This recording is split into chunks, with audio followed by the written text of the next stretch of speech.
Welcome back to Noir Alley. The joint's quiet right now, but it'll be jumping soon enough once the band gets here.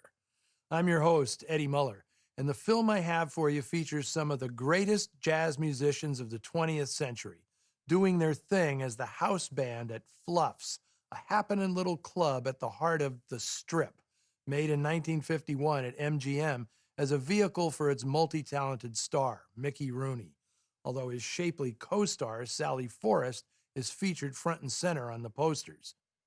Over the years, a lot of folks have asked me if the noir movement of the 40s seeped into other genres, like westerns, comedies, and musicals. Well, since MGM was known for its musicals, perhaps it's no surprise it would get around to a film like this, letting young Andy Hardy grow up a little, show off his stuff on the drums, and pretend that he's unlucky with the ladies. Now, if you are contemplating a game in which you take a drink every time there's a musical number, don't. You will end up in intensive care. Once this film gets rolling, it's pretty much wall-to-wall music. I'll be honest, this is probably the thinnest excuse for a script I have ever presented. The plot dynamics are recycled from dozens of other films that commingle crime and show business. Rooney is a Korean War vet fresh out of a Kansas veterans hospital. James Craig plays a mobster who takes him on as a protege, and Sally Forrest is the cigarette girl with big dreams of stardom. Any movie fan can fill in the blanks in the paint-by-numbers script by Alan Rivkin. It had to be the easiest payday of his career, as he was instructed to leave plenty of room for the music.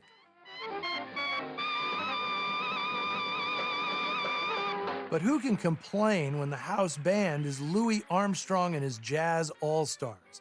Jack Teagarden on trombone, Earl Father Hines at the piano, Barney Bigard on clarinet, Arvell Shaw on bass, and Cozy Cole on drums, although the last two cats are replaced by white guys for the camera.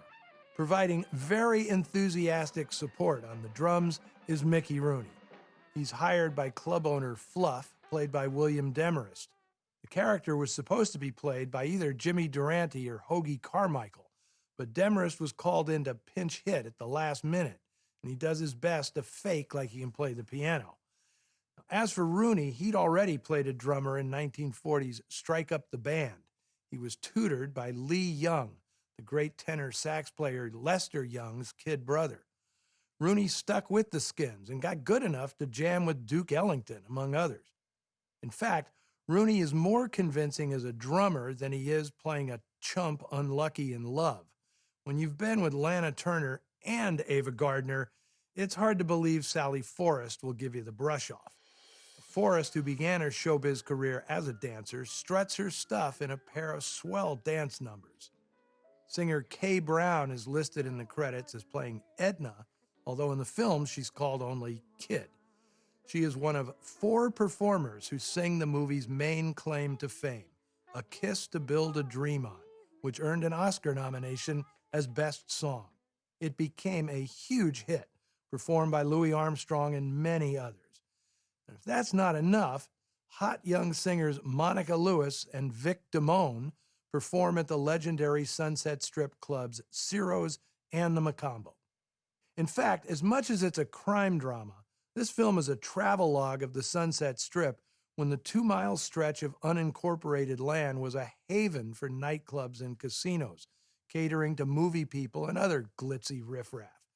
James Craig's shady character, Sonny Johnson, is based on Bugsy Siegel, who owned several spots on the Strip, as did his criminal cohort, Mickey Cohn. And if you're a fan of neon, brace yourself. There's enough of it in this picture to blind you. The movie was produced by Joe Pasternak and directed by his brother-in-law, Hungarian Laszlo Kardos, credited here under his American name, Leslie Kardos. He benefits from terrific camera work by the great Robert Surtees. It may be short on story, but it is loaded with swing. So let's visit The Strip.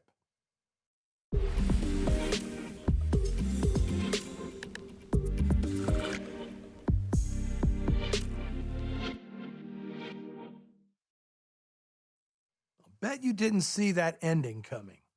Audiences at the time were expecting a typical MGM windup, where Jane finally realizes Stan is the guy for her and they live happily ever after. Well, remember, in 1951, there was no noir alley to frame this movie in some darker context. People thought they were going to see a lighthearted musical. Jane's death and that downbeat coda, excuse the pun, are really what nudges this picture into noir territory. It's a minor crime film, but at the time of its release, Downbeat magazine called The Strip the best jazz film to date, mainly for the respect and reverence it paid to the music and musicians. Audiences weren't as receptive. The film lost money at the box office. But Mickey Rooney didn't care. He liked it on the dark side. He'd already made Quicksand and would quickly make another bona fide noir, Drive a Crooked Road, in which he basically played the same guy he is in this one. He's terrific in both those films, mainly because he doesn't play the drums. Now, I will readily acknowledge Rooney's musical aptitude, but his frantic antics would have annoyed the hell out of any band not getting paid big Hollywood bucks to tolerate that kind of showboating with the sticks. And speaking of annoying, let's have a big raspberry for Tommy Rettig, probably the most obnoxious kid in any film noir. Little Artie deserved a bullet more than Sonny Johnson. A few years after making this, Rettig became famous as the first of Lassie's human companions on the long-running TV series. And before I forget, maybe a bell went off for some of you noiristas when Tom Powers, Barbara Stanwyck's ill-fated husband in Double Indemnity, grabs the phone and says, "Lieutenant Bonnabelle speaking." Well, that's the name of the cop played by Barry Sullivan in MGM's 1949 noir Tension. Not a coincidence, since both scripts were written by Alan Rivkin. Sally Forrest's dance numbers were pretty hot stuff, being choreographed by the great Nick Castle, who taught half of Hollywood how to dance after he hit town in 1937. Forrest, however, didn't need much schooling. Both of her parents were professional ballroom dancers, and she'd been hoofing in MGM musicals since the studio signed her right out of high school. It was Ida Lupino who saw her ability as an actress, giving her lead roles in Never Fear, Not Wanted, and Hard, Fast, and Beautiful, all directed by Ida. Forrest's movie career petered out after MGM dropped her in 1953, but she kept working on stage and TV. She returned to the big screen in 1956 to make While the City Sleeps, which, not coincidentally, starred Ida Lupino. Oh yeah, one last thing. That is not Mickey Rooney's drumming you heard on the soundtrack. He faked it, or sidelined, as they say in the business. The recorded drum parts were played by Cozy Cole, the actual drummer in Louis Armstrong's All-Stars. Well, next week on Noir Alley, I've got a gift for viewers who've asked for British noir. I'll be showing the 1955 film Postmark for Danger, featuring American ingenue Terry Moore amid an assortment of stiff upper lips. It's based on a story by Francis Durbridge, one of England's most popular and prolific writers of detective stories, although he's barely known on this side of the pond. I hope to see you back here for that next week. Until then, see you in the shadows.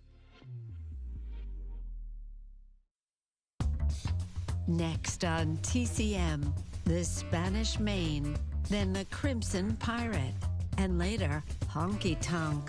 Have a drink with TCM tonight.